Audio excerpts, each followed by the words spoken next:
नमस्कार, मैं Nikhil Raj Singh, memory expert, scientific and applied research centre. याददाश्त को लेके अक्सर बहुत लोग बहुत परेशान रहते हैं, स्पेशली वे लोग जो 40 के ऊपर के होते हैं या फिर 50 वाले एज ग्रुप में होते हैं। तो लोग बोलते हैं कि यार मेरी याददाश्त तो बहुत कमज़ोर है, मेरी मेमोरी बहुत वीक है, मैं अक्सर चीज़ों को भूल जाता हूँ या भूल जाती हूँ।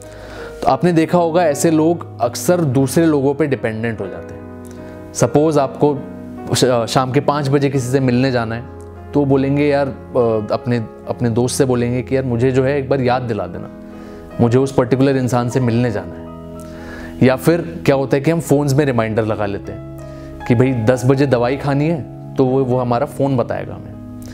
तो ये सारा जो डिपेंडेंस है ये मैं चाहता हूँ कि आप लोगों का ये कम हो। वो कैसे होगा, मैं आपको कुछ टिप्स बताऊँगा जिससे कि डे टू डे लाइफ में आपकी मेमोरी जो है वो बेटर हो पाएगी। तो एक चीज़ और मैं आपको बताना चाहता हूँ आप सभी को कि मेमोरी जो है एट एनी एज, किसी भी एज में बढ़ाई जा सकती है। इस कंसेप्ट को हम बोलते हैं न्यूरोप्लास्टिसिटी। तो हमारा जो ब्रेन है वो बहुत ज़्यादा इलास्टिक होता है, बहुत ज़्यादा फ्लेक्सिबल होता है। अगर हम बेटर तरीके से हमें अपने ब्रेन को ट्रेन रखें, हमारा जो मेंटल वर्कआउट है, फिजिकल वर्कआउट तो हर कोई करता है बट मेंटल वर्कआउट भी करना बहुत ज़रूरी है।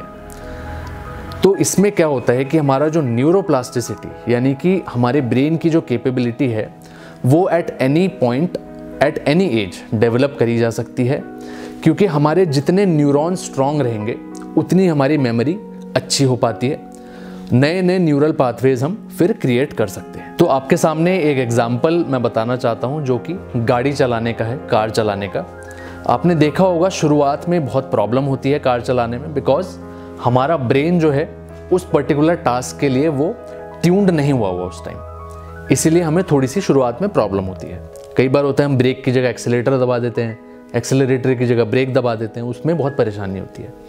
जैसे जैसे हम उसको प्रैक्टिस में लाते हैं, डेली कार जब चलाते हैं तो ऑटोमेटिकली क्या होता है, हमारा ब्रेन इतना ज़्यादा ट्यून्ड हो जाता है कि हम अनकॉन्शियसली बिना किसी एफर्ट के कार हम लोग चला लेते हैं बहुत आसानी से। उस टाइम ध्यान नहीं जाता है कि अच्छा क्लच कब दबाना है, ब्रेक कब दबाना है, या फिर एक्सेलरेटर को कब रिलीज़ करना है, कब छोड़ना है, कब दबाना है। ये इसलिए होता है क्योंकि हमारा ब्रेन उस पर्टिकुलर टास्क के लिए ट्यून हो चुका है। इवन आपने देखा होगा कई लोग फ़ोन पे बात करते करते भी कार चला लेते हैं, तो वो अनकॉन्शियसली इतना हम लोग ट्रेंड हो जाते हैं कि ऑटोमेटिकली फिर कार चलती है।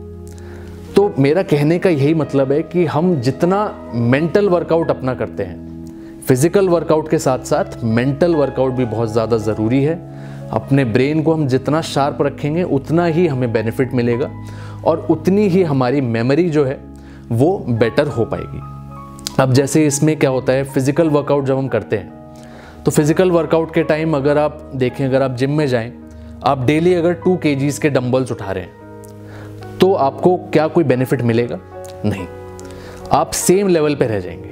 सेम वे ये होता है कि हम अगर अपने ब्रेन को चैलेंज नहीं करते या फिर हम अब मेंटल वर्कआउट नहीं करते तो हमारी जो मेंटल कैपेसिटी है वो भी सेम रह जाती है, उतनी की उतनी रह जाती है और हम कहीं ना कहीं स्टैग्नेंट होते चले जाते हैं उस पर्टिकुलर चीज़ में। तो हमारे साथ आप जुड़े रहिए और आने वाली वीडियोज़ में मैं आपको कुछ ऐसी टिप्स बताऊंगा जहाँ पे कि आप अपनी मेमोरी को एनहेंस कर सकते हैं और डे टू डे टास्क्स में आप बहुत आसानी से चीज़ों को याद रख सकते हैं और लंबे टाइम तक उस चीज़ को रिटेन कर सकते हैं। हमारे साथ जुड़े रहने के लिए बहुत बहुत धन्यवाद।